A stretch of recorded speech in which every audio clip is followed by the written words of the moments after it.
You've had a down period along the way. 1975 was not a particularly good year. For me, what shall I say about 1975 through 1983 hasn't been very good. In fact, the last 7 years of my life haven't been exactly ecstatic for me. I haven't been ecstatic. I've been happy and somewhat, most of the time, pretty depressed. My depression is, I think, because of my empathy for humanity and my feelings for the world and things. And I'm awfully upset when I have to do things to achieve a certain amount of status so that I might be able to do something else so that people will listen to me. So if I have to do sex so they can listen to social topics that might be viable, I'll do sex first. What was the absolute rock bottom worst moment in the last 7 years? Well, the absolutely worst rock bottom moment in the last 7 years when I tried to commit suicide through an overdose of cocaine. How long ago was that? It was not too long ago. Well, it's about 3 years ago in Hawaii. I was in an emotional state of, I've never been quite so depressed. I'm a bit of a manic depressant anyway. Most of the time I put on quite a face and an act, but I'm pretty depressed most of the time anyway. I have, as I said before, a lot of feeling inside for people and my love, my life, my job, what I feel I'm here for, my purpose. And I'm a little reluctant sometimes to get on with it. I'm afraid I'm much too emotional to be an artist, really, to be a really good one, to be on the job all the time. So the last time we were together, I told you about a book that I had on order. It's called Divided Soul, The Life of Marvin Gaye by David Ritz. And since that time, I have received and I have read the book. And after reading it, I understand the title, Divided Soul. Marvin Gaye, our beloved brother, Marvin Gaye, was a man who served two masters. The sacred, which some of us would call God, and the profane, which some of us would call evil or bad. I don't tend to look at life and things in those terms, but I'm just laying it out so that we'll all understand. And in Marvin's case, because he was Christian, he loved Jesus with his heart and with his mind and with his soul, like a lot of us do. And he also, at the same time, lived in the devil's playground with his body. Some of y'all, probably all of us, can relate to that on some level. And prior to reading this book, it wasn't necessarily clear to me that Marvin Gaye was a lifelong drug addict. I didn't necessarily know that. He was heavily addicted to marijuana and alcohol and cocaine. I also didn't perceive that Marvin Gaye may have suffered from mental illness. We talked about that the last time we were together. I played some clips from Marvin talking about himself, referring to himself as manic depressant. That you once seriously thought or tried to commit suicide? Well, yeah, I really hate to respond to this question because I hate to answer questions that make me appear that weak, but being an honest soul, I have to tell you, yes, I was quite close to that point at one time during my 4-year hiatus. Considering it, yes. The whole... It's called, I was a manic depressant. I was at my lowest ebb. I really didn't feel like I was loved, and because I didn't feel loved, I felt useless. Manic depressant, those were his words about himself. He also said in one of those interviews, I'm probably schizophrenic. For all my problems now, I was much worse, I guess you can imagine, when I was younger. Probably totally uncontrollable. I'm very stubborn, I'm arrogant, I'm egotistical, I'm also lovable, I'm also warm. I'm a lot of things, but it depends. I'm principled, I'm unprincipled sometimes. I am probably quite schizophrenic. Those are Brother Marvin's words about himself. As someone who was raised in a strict religious Christian environment, the son of a preacher man, as the song says, and as someone who spent nearly his entire life singing and working in the music business, Marvin Gaye grew into a man who served two masters, the sacred or the secular and the profane. And he had a deep desire to serve God with his life and with his talent. Many of us have that. And at the same time, he also had that carnal urge that worldly urge, that fleshly urge to make it to the top of the music business and to be rich and to be famous and to be adored. A-D-O-R-E-D, adored by the world. And Brother Marvin achieved all of those things. I don't think any of us would argue with that. Brother Marvin got there. He took his talent all the way there. And along the way, it became clear to Brother Marvin Gaye that in order to reach his goals, he would have to become a soul-singing sex symbol. And he definitely achieved that. And at the same time, it was that particular sandbox on that particular devil's playground that created and caused a lot of problems for Brother Marvin Gaye's soul. Marvin Gaye was a man who served two masters, and it speaks to the dual nature of man. This is one of the reasons why author David Ritz called the book Divided Soul. I'm just breaking it down. It speaks to the dual nature of man, the higher nature that is of God and the lower nature that is of this earthly, fleshly, sensual world. And it is written in Matthew 6:24 that Jesus said, no man, y'all heard this, no man can serve two masters, for either he will hate the one and love the other, or else he will hold to the one and despise the other. You cannot serve God and mammon. That's the Bible. That's Matthew 6:24. Well, what is mammon? Mammon, this is Wikipedia, in the New Testament of the Bible is commonly thought to mean money, material wealth, or any entity, aka the music business, that promises wealth and is associated with the greedy pursuit of gain. So mammon is any entity that promises wealth and is associated with the greedy pursuit of gain. You cannot serve both God and mammon. Mammon is a word in Hebrew that means money. Mammon is the god of material things, the god of material things. I have a cousin who I love dearly, and every time I ask how he's doing, the first thing everybody says is, oh, you got to see this big, fabulous house that he lives in. And I just look, and to myself, my little bubble goes over my head, and I say, well, I hope he's okay. I hope he's in good health. I hope his heart is joyous. I hope he possesses purpose and has a mission in life, because all anybody wants to talk about is how big and fabulous his house is. Mammon is the god of material things. And the Bible also tells us in Matthew 12:25 that every kingdom divided against itself is brought to desolation, and every city or house divided against itself shall not stand. A house divided against itself, a mind divided against itself, a body divided against itself shall not stand. So how do we bridge the divide? Bridging the divide, integrating the sacred and the profane, balancing the forces of good and evil. Let's talk about that, brothers and sisters. Let's talk about that. The more I read about Marvin Gaye's life, the more sadness I felt for the emotional struggles he had on this earth. And the clearer it became to me that for some people, death is a release from suffering. For some people, brothers and sisters, death is a relief from suffering. And reading Marvin Gaye's story also reaffirmed for me this one true thing. Human beings do not belong on pedestals, brothers and sisters. Human beings do not belong on pedestals, and we put them there at our own risk. Yesterday, I finished that book, Divided Soul, The Life of Marvin Gaye, and I was left knowing that I will always enjoy and treasure Brother Marvin's music. And at the same time, Brother Marvin was probably someone that I wouldn't necessarily like or even want to be around in his everyday life. There is a distinction between the man and his music. And reading that book confirmed for me that it is wise for me to love the music without idealizing the man. Idol is a key word. I-D-O-L.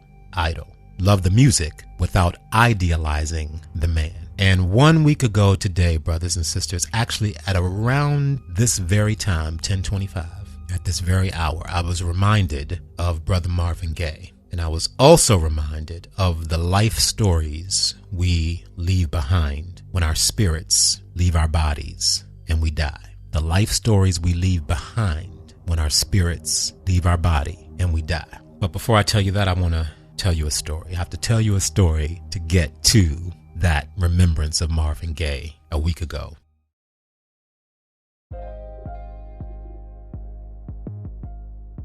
Over the years, listeners of this program, you've heard me talk a lot about my grandmother, my father's mother, my paternal grandmother. Well, my grandmother had 6 children, and her first child was my uncle, and her second child was my father. So this morning, I want to tell you a story about 2 brothers, the first and second born sons of my paternal grandmother. My grandmother was 14 when she had her first child. I know some people in the family don't like to hear that, but it's just a fact. There's no judgment. It's just a fact. She was 14 when she had her first child, my uncle. And 3 years later, at age 17, she had my father. And those first 2 sons, my uncle and my father, grew up in a small steel mill town in the eastern suburbs of Pittsburgh called Braddock, Braddock, Braddock, Pennsylvania, named after Scottish-born General Edward Braddock, who was a British officer and commander-in-chief of the 13 colonies at the start of the French and Indian War.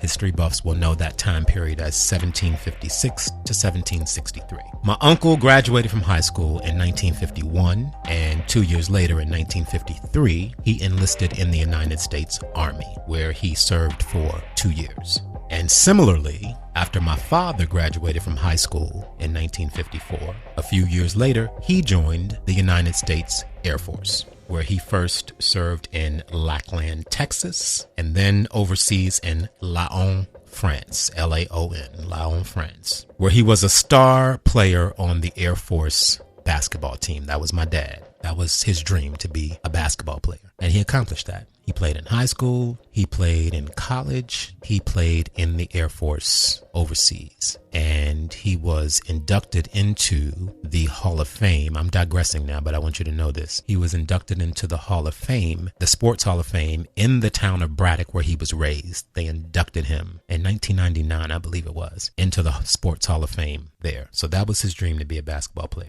By the late 1950s, my uncle was married with 2 daughters, and he relocated his family from Braddock, Pennsylvania, to Washington, D.C. A few years later, after my father was discharged from the Air Force, he married my mother in 1962, and the 2 of them relocated to Washington, D.C. as well. So the anchors, the pillars of the Branch family in Washington, D.C. for all of my life have been these 2 brothers, my uncle and my father. My uncle and his younger brother, who is my father. They were the 2 kings, Kings, of the family, the 2 kings. And the date, D-A-T-E, the date of April 6th has been a historically significant date in my journey here on Earth. On Friday, April 6th, 1996, which was Good Friday, I left my childhood home for good and moved to Bethesda, Maryland, where at the time I was working at Discovery Channel. And 16 years later, on Friday, April 6th, 2012, which was also Good Friday, I moved from Bethesda to my current home here in Ocean City, Maryland. And 2 weeks ago, on Friday, April 6th, one of the kings in my family, my 85-year-old uncle, my father's older brother, breathed his last breath on this earth, and he left his body. And from our human perspective, he died. That's what we all say. He died. He had been in declining health for some time. He suffered with congestive heart failure. He had renal failure. He had dementia. And I last saw my uncle here at the beach last November when the whole family came here to celebrate Thanksgiving. My uncle has a house right around the corner from our house. In fact, it was my uncle who first turned my father on to Ocean City way back in the 70s when my family first started vacationing here. First renting houses. That was our family vacation. We'd all rent houses and people would come from all over to stay in these houses that we would rent down here. And then we bought land. My uncle bought land. My father bought land, and eventually built our own houses here in this community. So one of the kings in the family is now gone. And in the wake of his departure, brothers and sisters, I have observed a whole lot of things. A whole lot of things. This was my second time being involved in an up-close and personal way in the planning of the funeral services for a departed family member. On January 29th, 2003, one of my relatives died suddenly. Her name was Alice. She was an aunt by marriage. She was the cousin of my uncle's wife, the same uncle who passed away on April 6th. So Alice was his wife's cousin. And I remember skipping work that morning when I heard about her death. I was working at Discovery Channel back then, and I met her daughter, who was my cousin, at the house where she died, and we did what people do at the time of loss. We sat around and rehashed the circumstances of her death and told stories about her life. You know how we do. We look at old pictures, and eventually we went to the funeral home to begin making her final arrangement. And hers was a casket service. And over the past 10 days, I found myself once again in that same funeral home, 15 years later, sitting with my uncle's widow and my two cousins, making final arrangements for my father's older brother. And his was a cremation service. And the funeral director walked us through the entire process of having my uncle cremated. And when we were done, I was one of 3 men, all family members, who officially identified my uncle's body at the funeral home. There was a big sign over him that said, "No photos, please." And I asked the funeral director, I said, "Can I take his picture?" And he pointed to the sign, and then he looked at me and he said, "I'm going to step out." And he stepped out, and I took my pictures. And I touched his face and touched my uncle's forehead, and he was cold from being refrigerated. I know some of you don't like to hear these details. I know that, and I understand that. Death is a part of life. So we're going to deal with that this morning, brothers and sisters. So just sit up and pay attention. We're going to deal with that. We have to look death in the face and deal with what it is. And that's what we're doing. So I touched his face and I felt his forehead, and he was cold from being refrigerated, but he was not embalmed because he was going to be cremated. So there was still some give to his face, like it bounced back a little bit. It wasn't hard like you would expect a dead body to be 3 or 4 days after his spirit left. And as I stood over his lifeless body, brothers and sisters, I began to think about how the life force, that animating principle that beats our heart without our heart even trying to beat. You're not beating your heart right now. You can't stop your heart from beating. It's doing it all by itself. That's the life force. How that life force, that holy breath that God breathes into us, how all of that life force was now gone. And I began reflecting and visualizing how the Creator breathes life into us. And at some point, that same Holy Spirit will exhale the life out of us. Each of us will face someday a final exhale. We'll breathe in and we won't breathe out. That's coming for every single one of us. And throughout the past 2 weeks, I have been watching family members very closely. I have been watching my uncle's widow, my aunt, her quiet strength, her graciousness, her lack of outward emotion. I have watched her 2 daughters, my first cousins, each of whom had a very different relationship with their father. The younger daughter was her father's caretaker. He relied upon her, and even up until the very end, it was her name that he called out most often, his youngest daughter. The older daughter, not so much. She was emotionally distant from her father. And there are a lot of things I could say about my aunt and uncle's marriage. And the 2 words that rise to the top of my mind in this moment, troubled.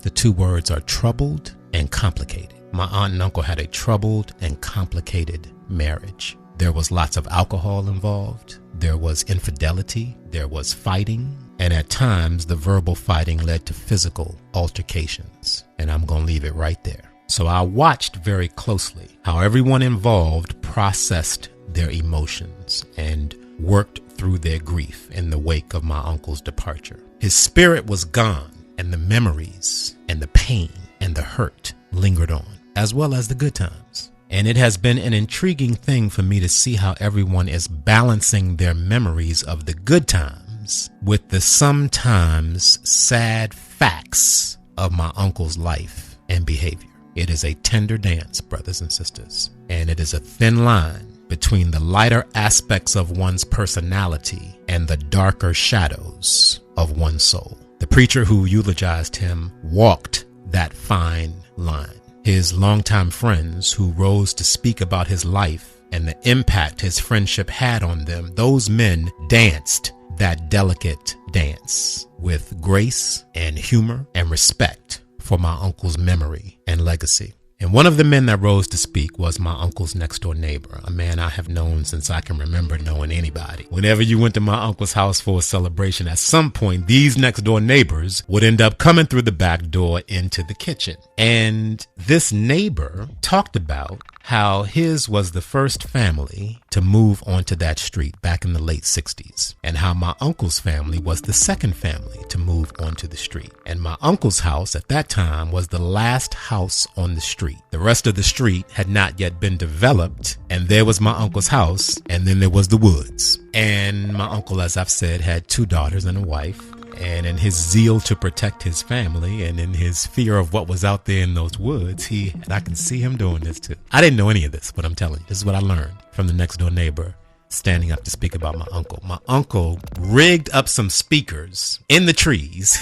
I can see him doing this too. Rigged up some speakers in the trees and hooked those speakers up to his stereo and would play music out into the woods to scare any animals from coming to the house. And the next door neighbor went on to say that he always knew my uncle was home when he heard the music playing in the woods. And the song he heard more than any other song was What's Going On by Marvin Gaye. And when I heard that, I said, there he is again. Marvin done popped up into my consciousness, sitting up here in the church. I'm reading a book. I talked about him on the last show. And damn if Marvin Gaye did not pop up in that service last week. At right about this time. The service started at 10 o'clock. And the neighbor went on to say that the neighbors had dubbed my uncle the Marvin Gaye of Kenmount Road.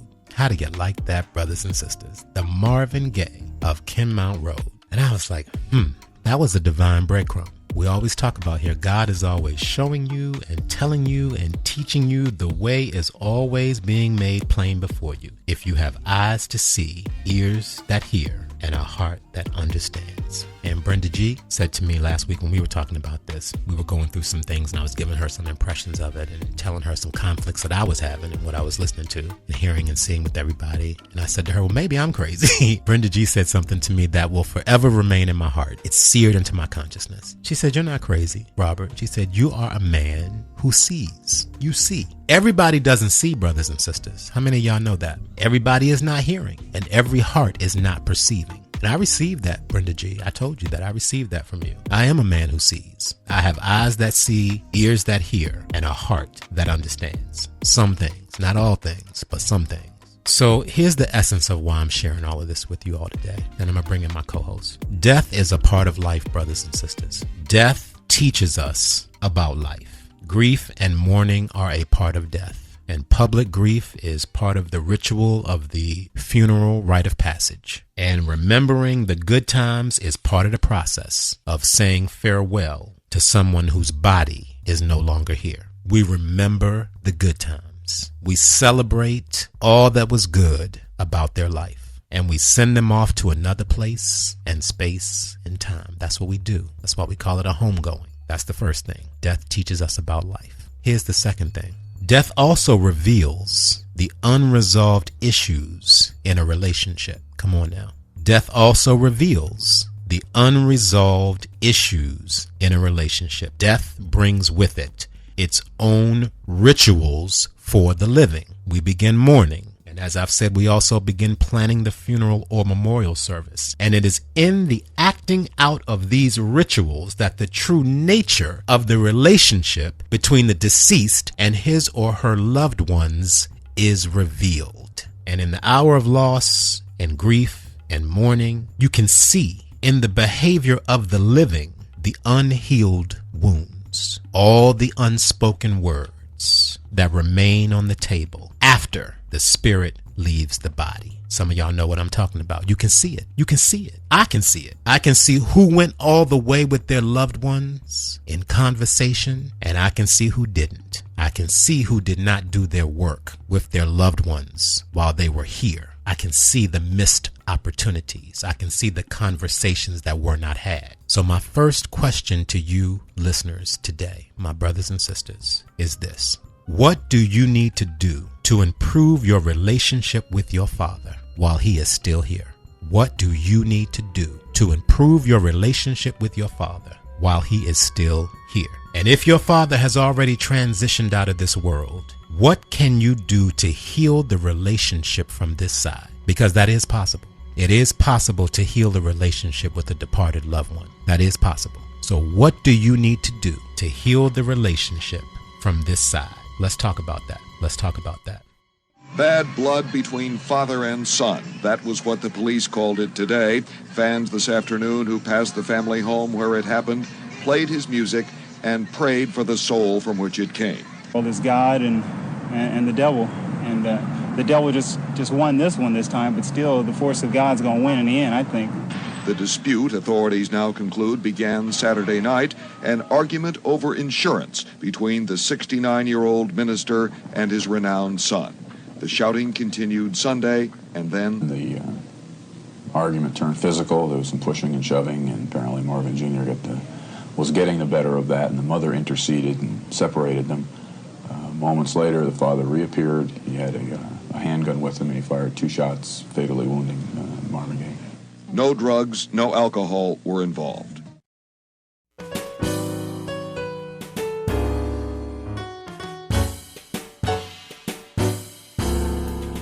Happy being alive, loving those positive vibes, with a man who don't mind taking a chance. It's Robert Wesley Branch. Be well, be encouraged, be inspired every day. Hey, hey, yay. Be well, be encouraged, be inspired every day. Hey, hey. It's the Robert Wesley Branch Show.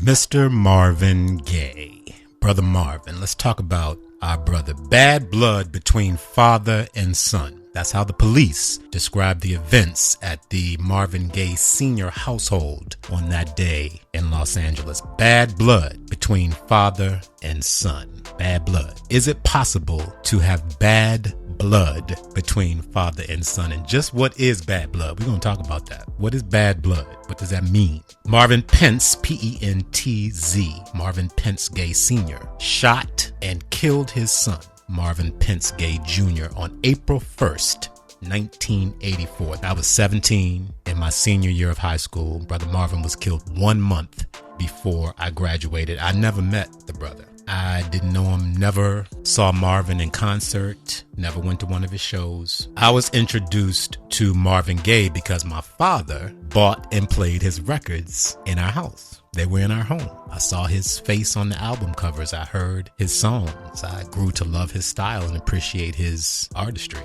And Marvin Gaye Jr. was shot twice, as I said, with a gun that he bought for his father. A lot of us have heard this story before. And his father used that gun to end his son's life. This is what Wikipedia says about that. On Christmas Day, 1983, Marvin gave his father a Smith & Wesson .38 special pistol so that he could protect himself from intruders. Friends and family members contended that the younger Marvin was often suicidal and paranoid, and by now was afraid of leaving his room, and spoke of little besides suicide and death. He sometimes wore 3 overcoats and put his shoes on the wrong feet. 4 days before his death, according to his sister Jean, Gaye had tried to kill himself by jumping out of a speeding sports car, suffering only minor bruises. Jean, that's the sister, contended that there was no doubt Marvin wanted to die and that he couldn't take any more. Couldn't take any more. And that reminds me of what I remember reading about Phyllis Hyman. This is what Wikipedia says about her suicide note. I'm tired. I'm tired. Those of you that I love know who you are. May God bless you. I'm tired. Y'all heard that term that the elders say. Many of us have heard it. Y'all heard this? I brought you in this world and I'll take you out. Now, most of us, when we hear that, we hear it and we think, okay, go on, sit down somewhere with that. But we don't actually think, at least I never thought when I've heard that in my family, that anything like that would remotely be possible. There was this is a sidebar that just came to my mind. There was how should I put it? There was some drama at a family event in my family. I think it was last summer. Last spring, about a year ago. At a graduation for my cousin, and some drama popped off, family drama popped off. And when I heard about it, because I was not there, I was shocked because, stuff like that just doesn't really go down in our family like that. Like, we're not those people. when I heard the level of cussing, and it was just, for lack of a better phrase, pardon your ears. I know some of you are very sensitive when I use these words, but it was some nigga shit. And I was like, when I was hearing about it, I was like, I can't believe this is going down in the family like this. Just some straight drama that just popped off. And, I think about that in the sense that it would be surprising to me if anything like what happened to Marvin Gaye Jr. happened in my family. I would just be shocked, because we just don't tend to roll like that. But that saying, I brought you into this world and I'll take you out, that appears to have been the case in this particular father-son story, Marvin Gaye Sr. and Marvin Gaye Jr. And it is a very long way, brothers and sisters, from being born in Washington, D.C. in 1939 to being shot twice. His father shot him once, then he moved in, shot him in the chest first, then he moved in and shot him in the shoulder at point blank range. It's a long way from being born in Washington, D.C. in 1939 to being shot twice by your father in a house in Los Angeles in 1984. That, brothers and sisters, is a long and winding road. How does it come to that, where your father takes a gun and ends your life? How does it all come to that? We're going to talk about that. Let's talk about the father, Marvin Gaye Sr., because this is what Wikipedia says about him. These are some excerpts. Marvin Gaye Sr. was born the first of 15 children. The first of 15 children. 15 children in Kentucky. So let that sink in. That's a lot. 15 children in Kentucky. He had a troubled childhood where his physically abusive father would often beat his mother and 5 siblings. So that's a note. That's a note to make, that he came himself. This is the daddy. We ain't talking about the Marvin that we love. We talking about his daddy. Gaye Sr. met his future wife, Alberta Cooper, whom he would marry on July 2nd, 1935. The couple bought a small house in southern Washington, and then it gives their address, and I know exactly where that was, near the Anacostia River. Alberta already had a son named Michael, but believing he couldn't raise another man's son, Gaye Sr. sent Michael to live with his sister-in-law, Pearl. So he marries this woman with a son. What? Okay, he marries this woman. He knows she has a son, and he sends the son to live with her sister because he can't raise another man's child. Messy.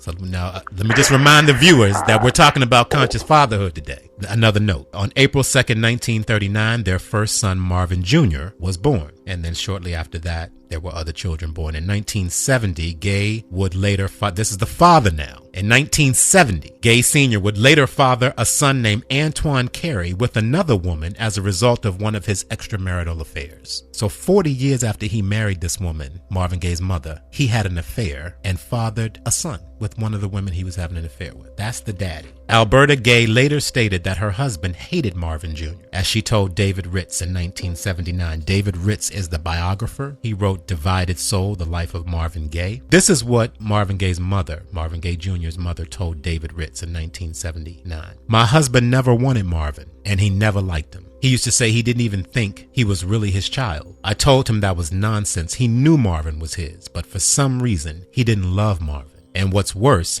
he didn't want me to love Marvin either. Marvin wasn't very old before he understood that. Now here's what the father told David Ritz in 1979. It was important that I have a male child. A namesake is what I wanted. The day he was born, I felt he was destined for greatness. I thanked God for the blessing of his life. I thanked God for Marvin. I knew he was a special child. It goes on to say here that eventually Mr. Gaye Sr. withdrew from social life. He was a very strict Christian man who belonged to a very specific sect of Christianity, SECT, that was very restrictive in its teachings. And it says here that he eventually withdrew from social life, developing alcoholism, and was involved in cross-dressing, which humiliated his son, Marvin Jr., the one we love, humiliated his son, who at the age of 12 spied on his father dressing in his mother's clothes. Let's let that sink in. At 12 years old, Marvin Gaye caught his father. Not even caught. He was peeping in on his father, dressing in his mother's clothes. Let that sink in. Following Marvin's musical career beginnings, he refused to be in the same room with his father for a number of years. This decision led to Marvin adding an E to his final name, which was done to quiet any rumors of his own sexual orientation, to emulate his idol Sam Cooke, and to add more distance from his father. So the family name is Gay. Marvin added an E. And I can understand why. You catch your father in the closet dressing up as your mother, and questions as a 12-year-old begin to develop for you. Most notably, am I the same way? I think any of us would ask that at that age in our journey. So years later, when he was putting himself forward before the public, he added an E to his name. It also takes me back to something that I read in this book, The Strength of a Woman, the Phyllis Hyman story by Jason A. Michael. The Strength of a Woman, the Phyllis Hyman story by Jason A. Michael. On page 230, it says this: to select friends, she was more specific. She spoke of giving herself the gift of death for her birthday, that she was tired of it all, said one such friend who requested anonymity from the New York Daily News reporter he later spoke to. On Thursday, June 29th, Phyllis phoned Danny Poole, whom she'd kept in touch with sporadically in the years following her early 80s romance. Bluntly, she told him she planned to take an overdose of sleeping pills on July 6th, her 46th birthday. So when you think of both of them speaking of being tired, Marvin saying, I just can't take it anymore, you ask yourself, at least I ask myself, and I've been asking myself all week, what is it I think about Prince died of a drug overdose? And they just released this week that Prince had, in their words, an excessively high amount of fentanyl in his system. That drug alone is like 100 times more powerful than heroin. So to have an excessive amount of that in your system, one has to ask oneself, what am I trying to do here? Does it take that much to comfort my pain, or is there something else going on here? Phyllis Hyman took overdose of pills, laid down, died before a performance that night. Marvin Gaye, I sent my co-host during the opening a picture of him on stage in one of his last performances, damn near butterball naked. All he had on was some like bikini briefs, stripping down before the people. And when I saw that, to me, I knew what I was looking at. And I was looking at a man who was doing public penance, P-E-N-A-N-C-E, public penance. Penance is a harm you do to yourself based upon your belief that you have sinned and done wrong before God. And when I saw that man standing on stage like that with his drawers on, stripping himself bare before the public, humiliating himself. You can even look in the picture if you look it up. His head is hung low. It's shame that you see there. It's not even a braggadocio, machismo. Here it is, ladies. Here it is. It's not even that. It's like you can just see him hanging his head naked damn near before the audience going, it has come to this. And people who are at those shows, even Gladys Knight speaks about this. You can look it up. She says, when I went to see him, one of his shows at that point, I knew we had lost him. Another person said he just couldn't hit any of the notes. It was a shell of the Marvin that people knew. How does it come to that, brothers and sisters? How are you a Whitney Houston with that kind of gift? And we watched over the years as that gift just waned, to her standing on stage in Europe, struggling with these songs, struggling to get anywhere near the notes that she once reached so effortlessly. What is that drives those of us with that kind of talent, or with any talent, to want to destroy ourselves along the journey? What is that? We're going to talk about that. What is that? So we're going to talk about the bad blood, and we're going to talk about something else that Marvin said too, because Marvin was telling us his story. There's a reason why I played all those clips, because if you listen very carefully, for those who had ears to hear what our brother was talking about in some of those clips, he was telling us a lot of things. He said, I'm a bit of a manic depressive anyway. Most of the time I put on a bit of a face and act, but I'm depressed most of the time. That's what he said. I am probably quite schizophrenic. That's what he said about himself. I'm a lot of people. I'm a lot of things. And I just have to express all of myself. That's what Brother Marvin said about himself. I was a manic depressant at my low ebb. Didn't Maya Angelou, our late great departed sister, didn't she teach us that people are always telling you and showing you who they are? And didn't she admonish us to believe them when they're telling you? Was that brother diagnosed or undiagnosed? He certainly diagnosed himself, but was he seen by a clinician and diagnosed as someone who suffered from chemical depression, chronic chemical depression? I don't know the answer to that question. And was he ever treated for it? Which I think is an excellent question. And I don't know the answer to that either. I suspect not, or he might be alive today. At 44 years old, right, after all that we know about him, after owing the IRS millions of dollars and exiling himself to Ostend, Belgium, Ostend. It's a city in Belgium. That's where he went. He had a patron there, a man named Freddie Cozart, who befriended him and gave him shelter when he needed a place to go. And he actually got clean. He achieved sobriety over there in Belgium. And Midnight Love, his last album, was released, and Sexual Healing was on that album. And the acclaim of that single hitting the way that it did, becoming a hit, brought him back from Belgium over to the States to tour. And on that tour, or slightly before that tour, he resumed his relationship with cocaine and ended up in what is called cocaine psychosis. That's what it looks like when you heard earlier when I read from Wikipedia that he was wearing 2 or 3 overcoats. He was wearing a bulletproof vest that he insisted upon wearing all the way until he got on the stage, and then he would take it off because he thought that people were trying to kill him or out to get him. The paranoia that comes with extended drug use. That's what he was experiencing. So after all of that and that tour in '83, he moved into his parents' home in Los Angeles. So that's why he was in that house that day, because he had moved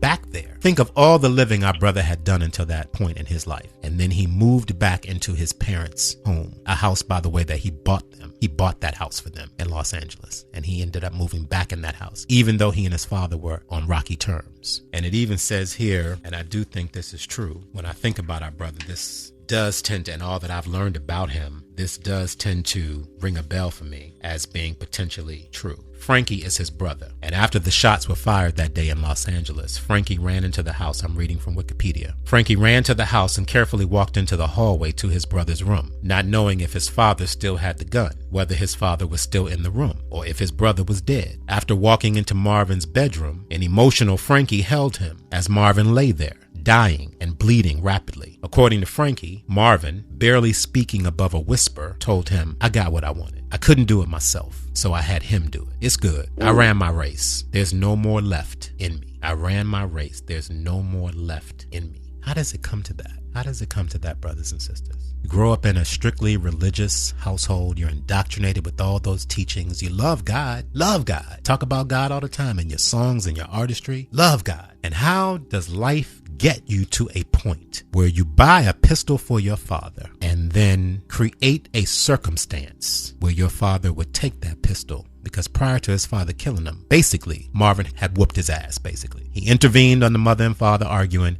and basically whooped his father's ass. And that's when his father went into the room, got the gun that Marvin had bought him, and came back and killed him.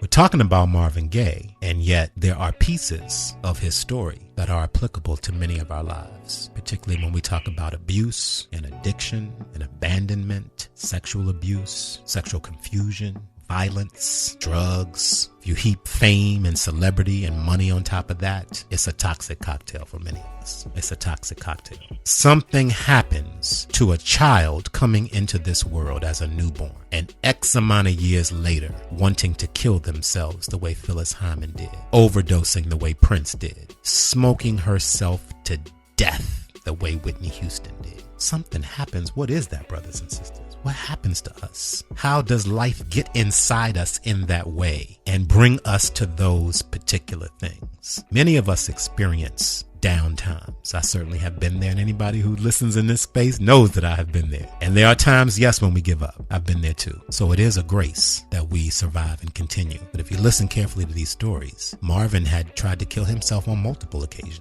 Phyllis Hyman, it says in this book I just read from, had talked about suicide. Her sister said, "I can't remember when Phyllis didn't talk about suicide." She had always talked about suicide. So a lot of us know a lot of things about people in our family, and a lot of us aren't saying a damn thing. Let's talk about that. Right. Let's talk about that. That a lot of us know some things. We are all concerned when the person takes the shotgun and goes into the school and shoots up the kids. Of course, that touches all of us. But what about the day before when the guy was acting crazy and nobody said nothing? What about the year before when the kid was crazy coming to school doing crazy things and nobody intervened to say something is going on in that house that needs to be looked at? You know, Robert, as you're talking, we're talking about the thing of conscious fatherhood. And a lot of times when persons are talking about issues with their father, it's because they didn't know their father. Their father abandoned them when they were a little kid. They didn't meet them. We've heard different stories over the years, even the guests that we've had of late, as far as their father wasn't present. But here we have a father who was physically present in the home growing up. But yet, according to the story of Marvin's mother, his father despised him, didn't like him. And as a child, we are all sensitive to our parents as far as we want to be loved, we want to be appreciated. Just from a personal note, you know, we had my father on a couple weeks ago, and my father and I have a wonderful relationship. But one of the things that we also discussed was the fact, until I grew up and got to know and understand, in the beginning, there was a lot of things I didn't understand, and some of it was self-perpetuated as far as I thought my dad didn't like me because it seemed like to me he favored my brother and my sisters over me, and wondering why was that until I got a better understanding. Some of it was just insecurity, and some of it was a realization of trying to figure this out as he grew up because I was the first child. So children pick up a lot of different things, and as far as it can cause a lot of harm. What's wrong with me? Why don't my parents love me? Why doesn't my father call me? Why doesn't my father do? And he's sitting right across from you. So when we're talking about conscious fatherhood, we're talking about being consciously present, not just physically wise, but providing some emotional stability and love and support so these gates of death and destruction in our own personal lives can be avoided. But when that's absent, or the father is creating is the cause of that, it will cause us to go on a potential downward spiral to relieve that pain that we're feeling, whether it's through drugs, through alcohol, through promiscuous sex, or whatever the case may be, trying to fill that longing that we really want our father to fill. Yeah, you talk about his father was present. Marvin Gaye Jr.'s father was present. We made a note earlier when we were talking about his father that his father had a troubled childhood where his physically abusive father would often beat his mother and siblings. So Marvin Gaye Sr. grew up with his father abusing him and beating his mother and brothers and sisters. That was the father's childhood, which means Marvin Gaye's grandfather was a batterer and abuser, and Marvin Gaye's father was a batterer and abuser. Let me read this quote from Brother Marvin, because he talks about that there was a time in his life where his father beat him nearly every day, and by the time he was 12, there wasn't a part of his body that had not been beaten by his father. Listen to this. This is Wikipedia. Gaye explained his father's abuse to author David Ritz. Same author, same book, Divided Soul. Gaye explained his father's abuse to author David Ritz years later, stating, quote, "It wasn't simply that my father beat me, though that was bad enough. By the time I was 12, there wasn't an inch of my body that hadn't been bruised and beaten by him. By the time he was 12, there wasn't an inch of his body that hadn't been bruised or beaten by his father." And what that does, brothers and sisters, it causes trauma. What is trauma? What is trauma? Psychological trauma is a type of damage to the mind that occurs as a result of a severely distressing event. I'm reading from Wikipedia. Trauma is often the result of an overwhelming amount of stress that exceeds one's ability to cope or integrate the emotions involved with that experience. I'm going to read that one more time. Psychological trauma is a type of damage to the mind, the M-I-N-D, that occurs as a result of a severely distressing event. Trauma is often the result of an overwhelming amount of stress that exceeds one's ability to cope or integrate the emotions involved with that experience. Psychological trauma. Now, there's a body of people that comprise the Diagnostic and Statistical Manual of Mental Disorders. You might have heard of this body referred to as DSM, DSM-4, and there are letters that come after them. There are these different bodies that certify certain things when it comes to our mental and physical health. DSM-4, TR, defines trauma as direct personal experience of an event that involves actual or threatened death or serious injury, threat to one's physical integrity, witnessing an event that involves the above experience, learning about unexpected or violent death, serious harm or threat of death, or injury experienced by a family member or close associate. Trauma can be caused by a wide variety of events, but there are a few common aspects. There is frequently a violation of the person's familiar ideas about the world and their human rights, putting the person in a state of extreme confusion and insecurity. Listen very closely, brothers and sisters. Psychologically, traumatic experiences often involve physical trauma that threatens one's survival and sense of security. Typical causes and dangers of psychological trauma include harassment. We've certainly heard a lot about that lately. Embarrassment, abandonment, abusive relationships, rejection, codependence,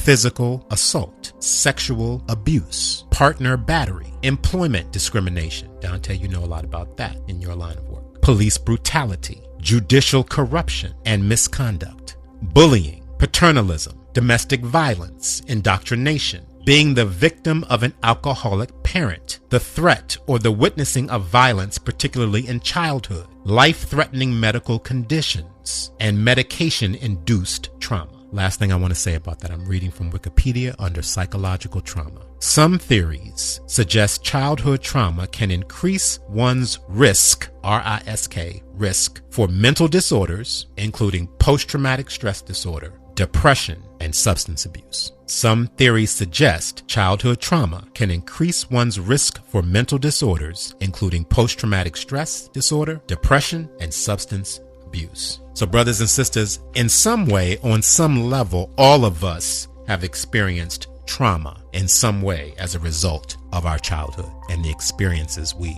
encountered in our childhood. There are some cases and some stories, as we all know, where the psychological trauma inflicted was severe, and has affected us for the rest of our lives. Some of us are able to pull out of it, to heal from it, to do the work that gets us over it and through it in a way that we're able to continue functioning and to create meaningful lives for ourselves. And some of us never quite get there. Some of us lose the battle before we win the war. We lose the battle before we win the war.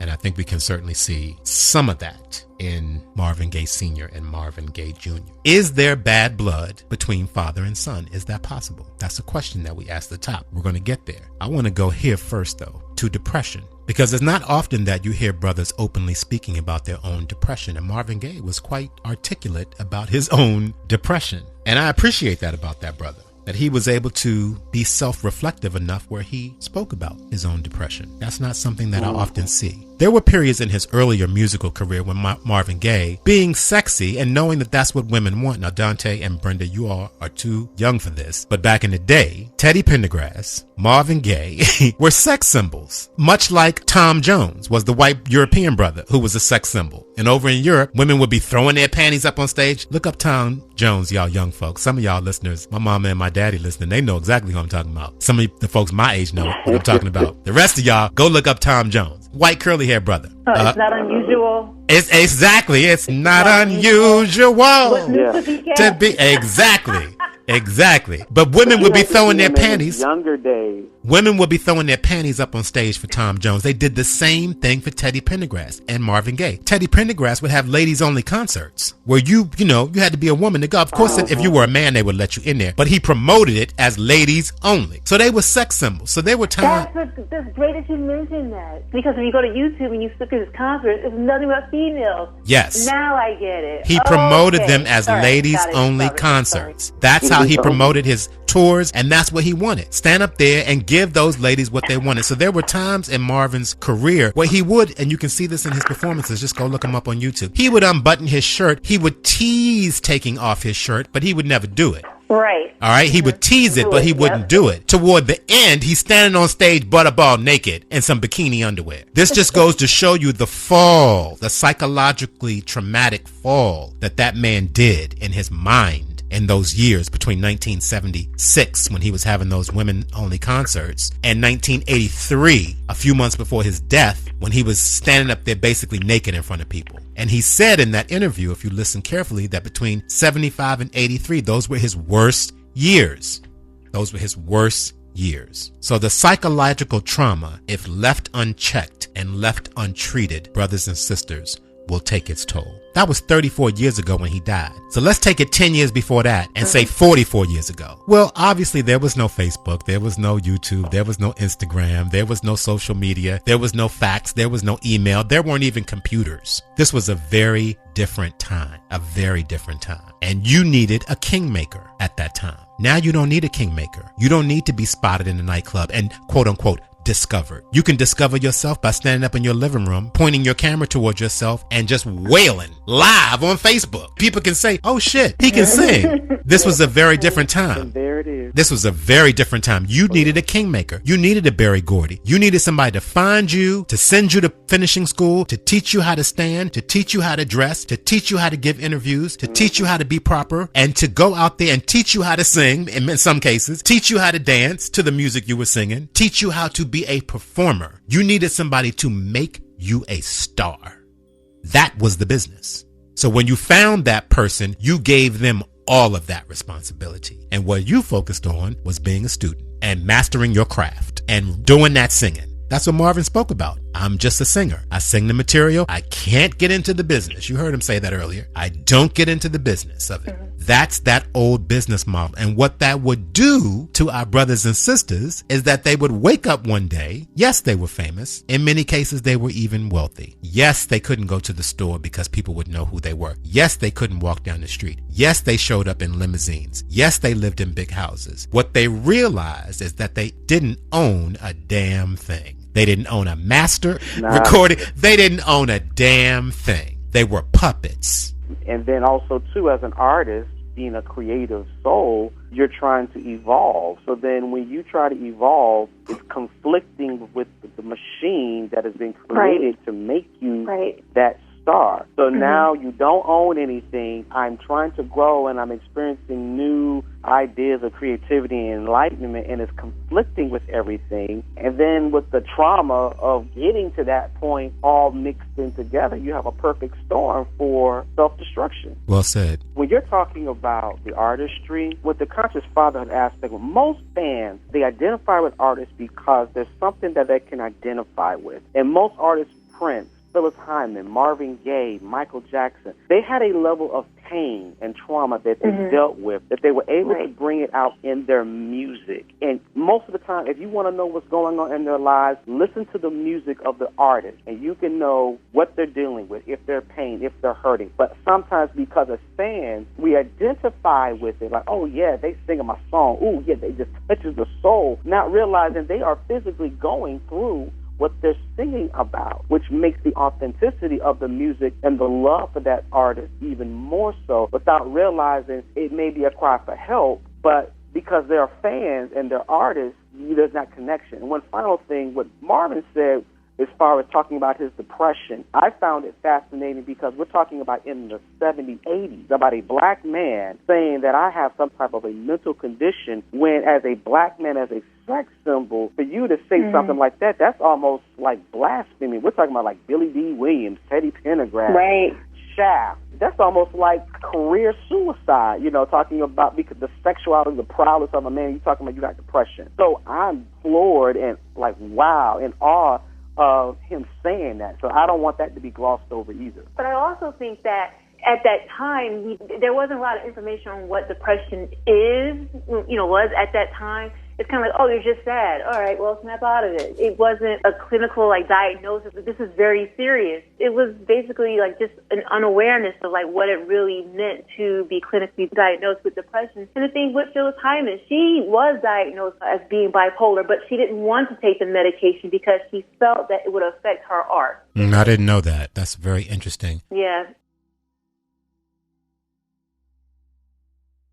My family had little or no influence on me choosing this as a career. They were very supportive, but I never sang in church. I used to sing in school choirs and college choir. And then in 71, I was asked to join the New Direction, which was a group out of Washington, D.C., headed up by Dick Morgan, a wonderful pianist. And I joined the group, and I really liked being on the road. I liked singing professionally. Consciously, Nancy Wilson was the only singer I would play the records, Guess Who I Saw Today and things like that. And for a long time, I would not perform. I didn't get into the business until I was 21 because of Nancy Wilson. I figured if you couldn't sing like her, don't try it. I realize now what it is I have. I'm not sure what it is. I just know there's something that people are buying.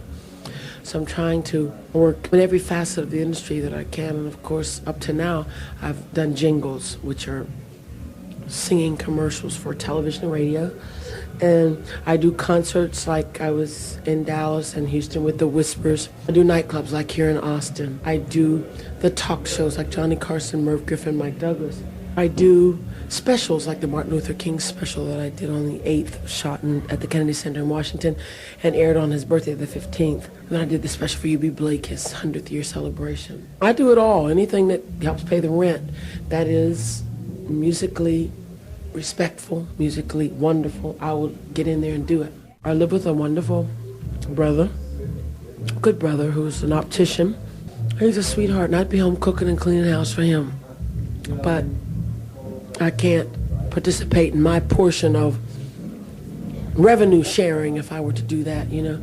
And in order for people to live and survive today, both people have to work. It's not easy out here, so he's real supportive, more than most men have ever been toward me. I have written some material, but I've never produced anything on myself other than in the studio in demo form, which is kind of the product that you put together before. Pre-production is what you put together before you do the actual record. I've produced, and on that level, I enjoy what most girls like to do. Pretty clothes, makeup. I love children. I love my old man. I take good care of him. I love men. I love my female friends. I just like to do what normal people do. This is my job. This is a gig. I come to work at a certain time. I do my gig. I leave. It is more intricate and more personally involved. It makes your mind do strange things on you because you have people idolizing you and you're always being attended to and people are always pushing you. They want things from you. I would advise women to give it very careful thought because of the way society is, because of the way we're raised, because of our mental interpretation of what's going on. I would tell chicks as a rule, don't hang. It's not happening. It's really, I'd love it. I love people, but the business really isn't worth it. For a woman's, oh God, unless a woman is a real strong, almost arrogant and detached from all emotional involvement, it's very difficult. If there's a girl out there that's got a great voice and has very little emotional involvement with people and stuff, I say right on to her because she will be successful. Those of us who are very emotionally attached, like myself, who's a Cancer with Sagittarius, Moon and Rising, it's not easy for me. And girls today really must dictate their own lifestyles. We can't let our husbands do it, our boyfriends, even our fathers once you reach a certain age. We learn from our parents. We learn from the male influencers. Bottom line is you must make your own decisions and create your own space. And I've done that over the years, and it's worked pretty good. It's hard. It's very hard because you're very lonely. Women are very much alone.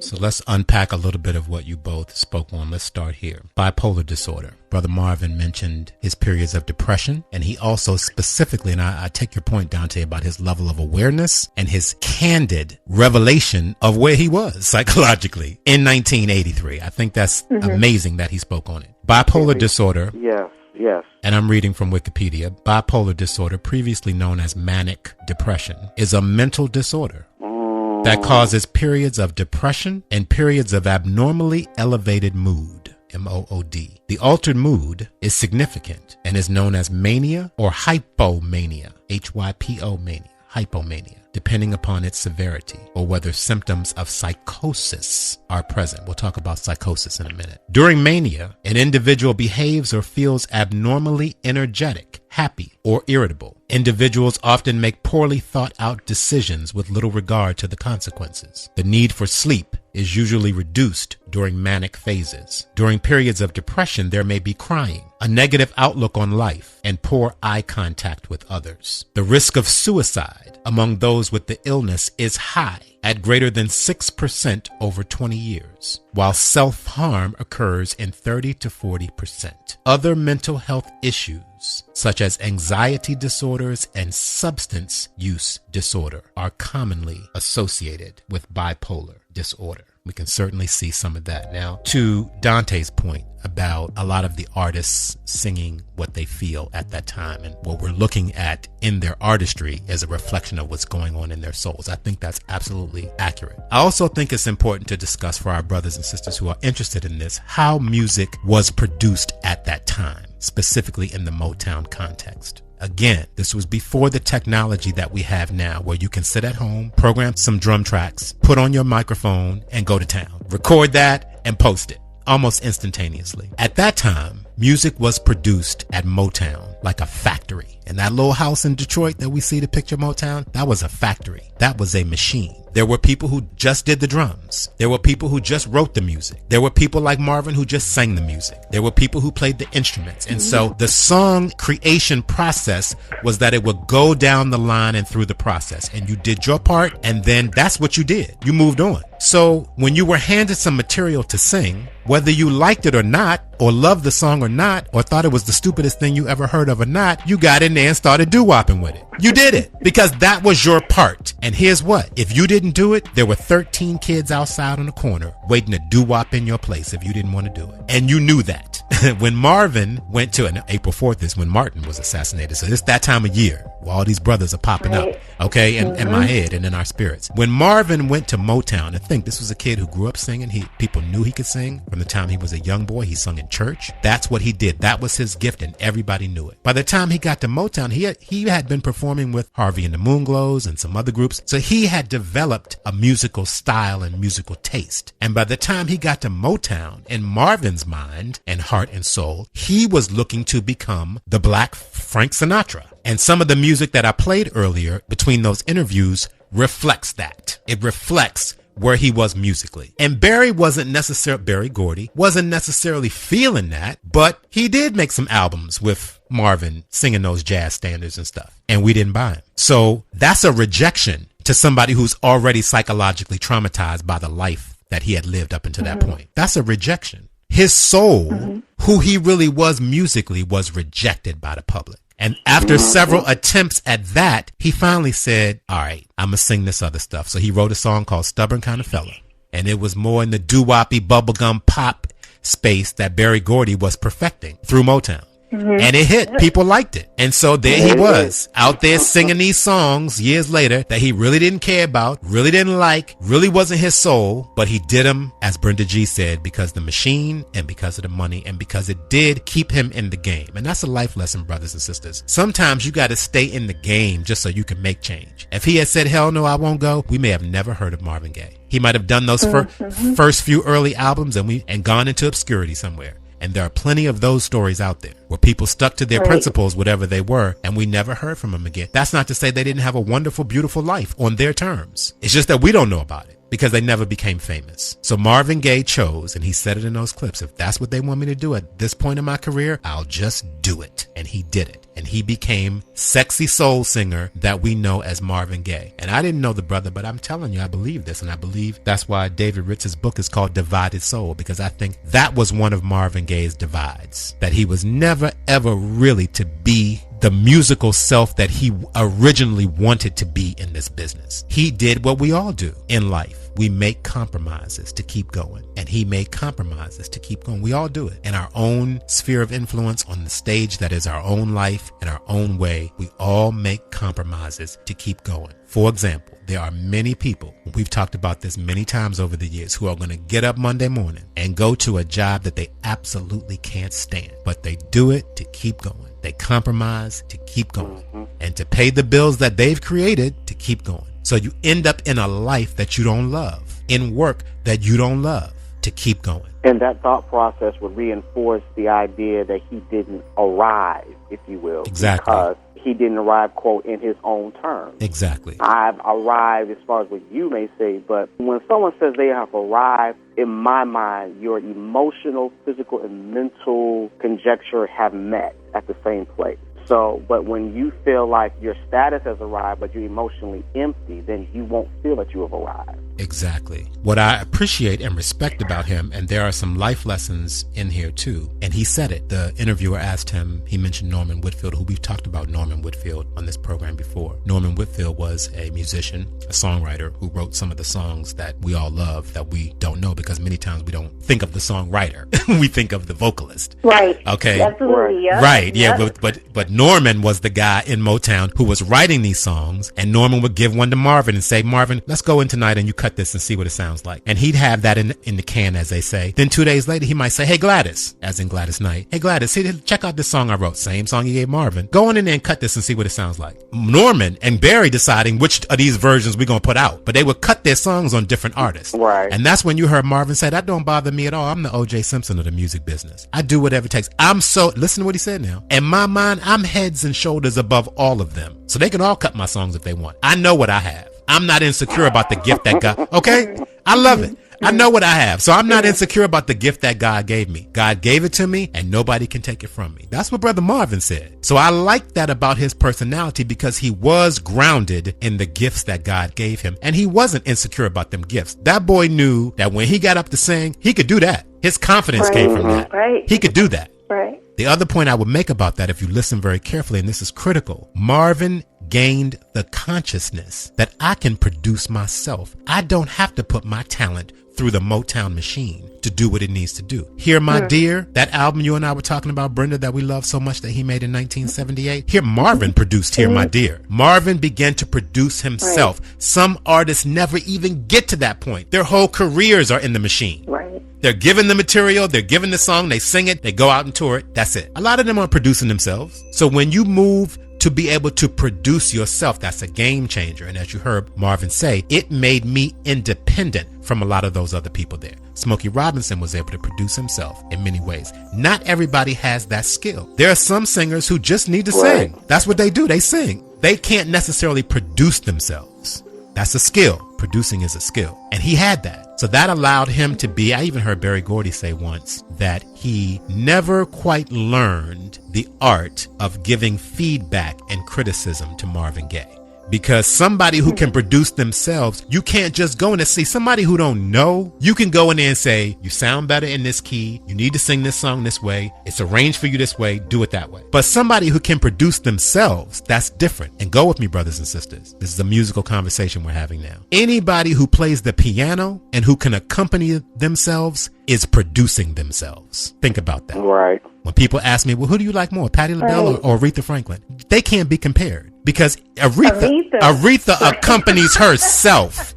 She can sit at that piano and play and sing herself. She's producing herself. She don't need nobody for nothing. That's a different class of artist than a fabulous vocalist, which Patti LaBelle definitely is. She is, yeah. She is, but cannot be compared to an Aretha Franklin who can sit down and play and sing behind her own playing. That creates its own ecosystem, and a lot of people can't fuck with that. I'm just saying. A lot of people don't mess with that, folks. Don't even do that. And Marvin Gaye was one of those brothers who sat down and played and sang. So Marvin was a brother. My point is that Marvin was a brother who could produce himself. At some point, that became bigger than Motown and bigger than Berry Gordy, and everybody knew that. And Marvin knew it. The other thing, and this is the part that I would really like to share with the listeners today, with our brothers and sisters. This is the real essence of why I wanted to talk about Brother Marvin today, because it made me think about our talents. We are each given talents, gifts from the Creator, talents. And what I'm here to tell you, when I hit the equal sign, I've been thinking about this all week. I've been adding, I've been subtracting, I've been dividing, I've just been channeling. As you know, Brenda G, I've been having some back channel conversation with you all week long. I've just been playing this man's music and digging into his life and trying to channel his spirit and say, what was it? Talk to me, brother. Talk to me. Tell me something. Teach me. What do you need for me to know about the journey that you went through down here on this earth? And when I hit the equal sign, this is what I'm left with that I want to share with you. Your character governs your talent. Your character governs your talent. It is your character that determines whether your talents are a blessing to you and to others. And it is your character that determines whether your talents are a curse to you and to others. Your character governs your talent. Just like spirit governs matter, your character governs your talent. That is really important. So you can have talent. We all have them. But it is who you are in your character that decides where that talent goes. Case in point. And this is a person that I point to over and over again in the music business, who I feel, and I don't know her, I've never met her, but looking at her life and looking at her vast career and her level of talent and her level of success, and the fact that you never hear any drama about this woman's life, Nancy Wilson, who has been in the game as long as any of them.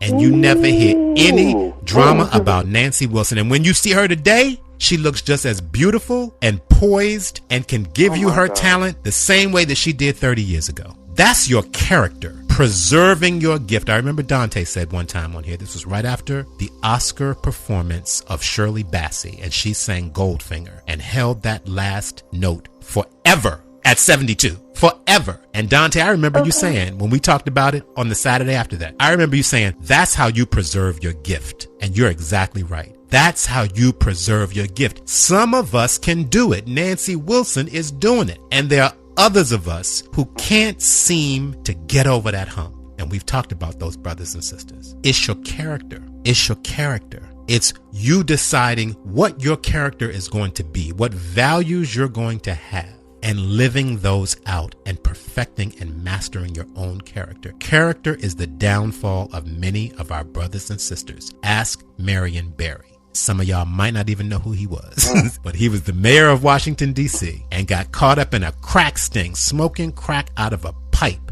in a hotel in Washington, D.C. with cameras in the hotel room. It was a big setup. That's your character, brothers and sisters, that allows you to be in that room doing that when you're the mayor of the city. And character is the downfall of many of us. We're not taught the way we should be and the way we can be and the way we need to be about what it is to have good character. We're taught about virtues. We're taught not to lie and all of that. And we're taught what the virtues are. We're taught in church the fruit of the Spirit, patience, meekness, kindness, all those fruit. We are taught what they are. We're not taught how to develop and shape and maintain good character and what that does for you in your life. The doors that it opens for you, the doors that it keeps open for you. Your talent will open doors for you, regardless of what your character is. Go with me here. Walk with me. Your talent will open doors from you because talent is a worldly function. It's divinely given. Yes, your gifts are divinely given, but you are a free will entity, which means that you decide what you do with everything you have.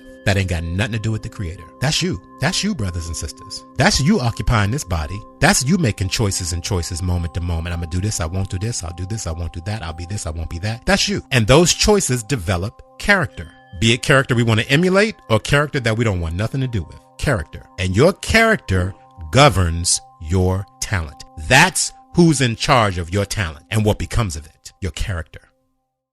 Let's go back. I have always sung. From 3 years old, it was quite obvious that I was a singer. I never decided and had these questions in my mind about whether I was going to be it. One day I'm going to be a singer. I knew that I was a singer. I was blessed. I have a gift that was obvious. I started in television when I was 15 years old. I had a TV show. I sang with Sir Raleigh Randolph and his Sultans of Swing. I went to college on a scholarship. But I've always known that I was a singer. The question was, do you want to be in show business? And that was not necessarily a yes. I said no. I knew, I've always been able to separate singing from show business. So it wasn't a question of whether you're going to sing or not. I can sing anywhere. I can sing in my house, I can sing at church, I can sing anywhere, but I don't have to be involved in the recording industry. I don't have to play nightclubs. I might not want to necessarily be on television anymore. So the show business was entirely different. The singing will never go away. That's a part of me, but show business is not. I was very honest about show business. As a young woman, at 15, 16, 17, having had a television show, having worked with Rusty Bryant's band, having traveled here in Detroit, I really still never signed a contract with anyone for a record contract. I was not ready to do that. I wasn't ready to make that commitment because I knew then that would really be of some consequence. Was I mature enough to handle that? Did I want it? The important thing was if I did it, it had to be where I could have a life. I also realized as a young woman that there weren't many women in the show business who did have what I thought was a life. that I would want to emulate. I saw a lot of death, a lot of marriages, a lot of divorce, a lot of... I didn't see anybody really happy. I saw Lena Horne, I saw the picture, that great-looking package, but then I saw Dorothy Dandridge having a difficult time of it. I knew that I sounded like, you know, people ask me, well, who did you sound like? What did you want to do? I knew that I had a phrase like Little Jimmy Scott. You know, I loved the lyric. I also hadn't really met a lot of female singers. I mean, in Ohio, I did not run into, nor was I friends with Sarah, Ella, or Dinah. So I was a young girl who was not easily impressed. I really had a great mom and dad and mother and grandparents, and I was happy. I just felt that there's something out here that will hurt you in show business, and I didn't know that at 17, 18, that I was prepared to handle it well. It was very important to me to be a wife and a mother, to be my parents' daughter. I felt that once I did decide this, if I could go home and people were comfortable with me, and I was comfortable with being there, then I was successful. It wasn't about money. It wasn't about how many other people around the country knew who I was. It was really, can you, at this point, can you be chilled out? Can you really be you? And I liked me, and I did not want to change for show business. And that was a big question. You know, how do I do this and remain this person that I like? Yes. They're not really aware of the fact, I don't think, how show business can take you out of your feelings. I mean, it was very important to me that I remain me. And it's a struggle. I mean, it's not as though it's a given. But there were a lot of times that I had to say no. A lot of times that I had to say, I don't really want to work this hard. I want to be my children's mother. I did not work full force for years. I took dates that made sense, but I wanted to be home with my children and my family. So rather than to stay on the road for months at a time, I've never done that. That to me was not life. I remember in the early 60s looking, and I had a young boy, my baby, and I knew where I was going to be for 2 years in advance. I also saw like 4 weeks off in a year's period of time. That's not life, that's not living. So I rebelled and I said, I don't want this. This is not what I set out to do.